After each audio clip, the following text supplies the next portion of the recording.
నాకు ఈ ఛానల్‌కి సంబంధించి వాట్సాప్ గ్రూప్ అయితే ఉంది. ఈ వాట్సాప్ గ్రూప్‌లో నేను ఎప్పటికప్పుడు గవర్నమెంట్ సర్వీసెస్‌కి అలాగే ఎడ్యుకేషన్‌కి సంబంధించిన న్యూస్ అయితే నేను ఇక్కడైతే పోస్ట్ చేస్తాను. అలాగే దీనికి సంబంధించి నాకు టెలిగ్రామ్ ఛానల్ కూడా ఉంది.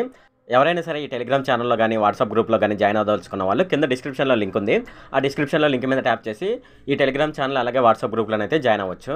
హాయ్ ఫ్రెండ్, ఈ వీడియోలో నేను చెప్పేది ఏంటంటే ఫ్రెండ్స్, మనకు ఏపీలో జనరల్ ఎలక్షన్ 2024 అయితే సిద్ధమైపోతుందనమాట. అయితే దీనికి సంబంధించి పోస్టల్ బ్యాలెట్ అంటే మనం దీన్ని తెలుగులో చెప్పాలంటే హోమ్ ఓటింగ్ అని అంటారనమాట.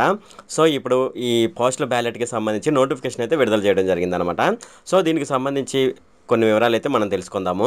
ఈ వీడియోలోకి వెళ్ళే ముందు నాదొక రిక్వెస్ట్ ఫ్రెండ్, అదేంటంటే ఈ వీడియో కనుక మీకు నచ్చినట్లయితే ఇక్కడ కింద ఉన్న రెడ్ కలర్ సబ్స్క్రైబ్ బటన్ మీద అయితే ప్రెస్ చేయండి. ఇలా మీరు రెడ్ కలర్ సబ్స్క్రైబ్ బటన్ మీద ప్రెస్ చేయడం వల్ల నేను చేసిన ప్రతి ఇన్ఫర్మేషన్ వీడియో అనేది అందరికంటే ముందు మీ మొబైల్కి అయితే చేరిపోతుంది. ఇప్పుడు మనం వీడియోలోకి అయితే వెళ్ళిపోదాం. అసలు మనకు ఈ పోస్టల్ బ్యాలెట్కి సంబంధించి ఎవరైతే అర్హులు ఉన్నారనేది ఇప్పుడు మనం చూద్దాము. సో ఎవరైతే డిజబుల్ పర్సన్స్ అంటే ఫిజికల్ హ్యాండిక్యాప్డ్ ఎవరైతే ఉంటారో వాళ్ళు 40% అయితే ఉండాలన్నమాట. సో 40% ఉన్నట్లయితే వాళ్ళు ఈ పోస్టల్ బ్యాలెట్కి ఎలిజిబిలిటీ అనమాట. అలాగే సీనియర్ సిటిజన్స్ ఎవరైతే ఉన్నారో వాళ్ళు 80 సంవత్సరాల అబవ్ ఉండాలన్నమాట ఏజ్. వాళ్ళైతే ఈ పోస్టల్ బ్యాలెట్కి అయితే ఎలిజిబిలిటీ అనమాట. అలాగే Covid suspect and affected persons అనమాట. COVID-19 వల్ల ఎవరైతే ప్రభావం పొందారో వాళ్ళైతే ఈ పోస్టల్ బ్యాలెట్కి అయితే ఎలిజిబిలిటీ అనమాట.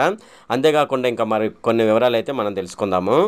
మే 13వ తేదీన జరగనున్న ఎన్నికల్లో 85 సంవత్సరాలు పైబడిన వారు, శారీరక వైకల్యం కలిగిన ఓటర్లు పోస్టల్ బ్యాలెట్ జారీకి అయితే ఎన్నికల కమిషన్ అయితే నోటిఫికేషన్ అయితే విడుదల చేయడం జరిగిందనమాట. ఒకసారి పోస్టల్ బ్యాలెట్ కోసం ఫామ్ 12ని సమర్పించాక పోలింగ్ కేంద్రాలకు వెళ్ళి ఓటు వేయలేరనమాట. అంటే పోస్టల్ బ్యాలెట్ ద్వారా ఎవరైతే ఓటు వేస్తారో ఒకసారి వాళ్ళైతే వెళ్ళి పోలింగ్ స్టేషన్కి వెళ్ళి మళ్ళీ ఓటు వేయడానికి కుదరదనమాట. ఎందుకంటే వాళ్ళు ఆల్రెడీ పోస్టల్ బ్యాలెట్ ఓటు వేయడం జరిగింది కాబట్టి మళ్ళీ రెండోసారి అవుతుందన్నమాట పోలింగ్ కేంద్రాలకు వెళ్ళి ఓటు వేయడానికి. శారీరక వైకల్యం నిర్ధారించిన మేరకు ఉంటేనే ఈ హోమ్ పోస్టల్ బ్యాలెట్కు ఓటింగ్కు అనుమతిస్తారనమాట. మనం ఇంతకుముందు చెప్పుకున్నాం కదా 40% ఉండాలని PH. సో అలా ఉన్న వాళ్ళకే ఈ పోస్టల్ బ్యాలెట్ అయితే అనుమతి ఇవ్వడం జరుగుతుందన్నమాట. అలాగే పోలింగ్ తేదీ 13 తేదీకి 10 రోజుల ముందు నుంచి వారు ఇంటి వద్ద నుంచి ఓటు వేయవచ్చు అనమాట. అంటే మనం మే 13వ తారీఖున ఓటు వేస్తాం కదా, వాళ్ళైతే 10 రోజుల ముందుగానే ఓటు వేయవచ్చు అనమాట. అలాగే వారు వేసిన పోస్టల్ బ్యాలెట్ ఓటును 2 కవర్లలో పోలింగ్ బాక్సులలో ఉంచడం జరుగుతుందన్నమాట.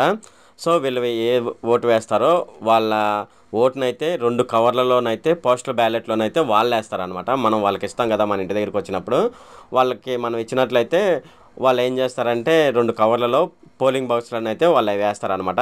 అంటే ఎప్పుడు మనకు ఓటింగ్ మే 13న వాళ్ళ పోలింగ్ బాక్స్లోనైతే మన ఓటు అయితే వేయడం జరుగుతుందనమాట. అంటే మనం ఇచ్చిన కవర్లో వాళ్ళైతే తీసుకువెళ్ళి పోలింగ్ బాక్స్లోనైతే వేయడం జరుగుతుందనమాట. ఇది ఫ్రెండ్ ఈ వీడియోలో. ఫ్రెండ్, ఈ వీడియో కనుక మీకు నచ్చినట్లయితే ఇక్కడ కింద ఉన్న రెడ్ కలర్ సబ్స్క్రైబ్ బటన్ మీద అయితే ప్రెస్ చేయండి. అలాగే ఈ వీడియోని మీ ఫ్రెండ్స్ అండ్ ఫ్యామిలీ మెంబర్స్కి అయితే షేర్ చేయండి. అలాగే ఈ వీడియో సంబంధించి ఏమైనా కామెంట్లు ఉన్నాయి అనుకోండి, నాకు తప్పనిసరిగా కింద ఉన్న కామెంట్ సెక్షన్లో అయితే తెలియజేయండి. ఈ వీడియో అంతే friend. Okay, thank you friend.